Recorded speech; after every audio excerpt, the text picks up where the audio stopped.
Welcome to Luca and Miguel. Enjoy the video. Swipe down from the top right corner to open the control center quickly. If that gesture does not work, swipe up from the bottom to try alternative access.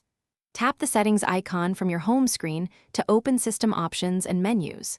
In settings, use the search bar and type Control Center for rapid access. Select Control Center and Notification Center to change the layout, shortcuts, and toggles within your Vivo Y28.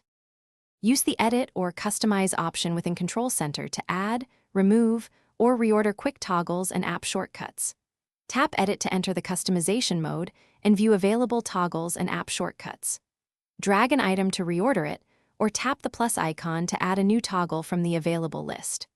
Remove an unwanted shortcut by tapping the minus icon or dragging it out of the list to immediately free space and simplify your control center. Adjust whether Control Center shows on the lock screen by toggling Show on Lock Screen in Settings. Enable or disable swipe gestures to control if the top right corner activates your Control Center.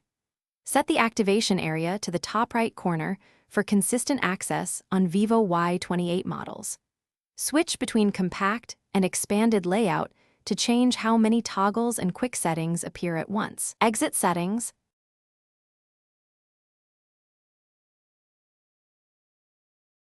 Thanks for watching and please subscribe. It's the best investment you'll ever make.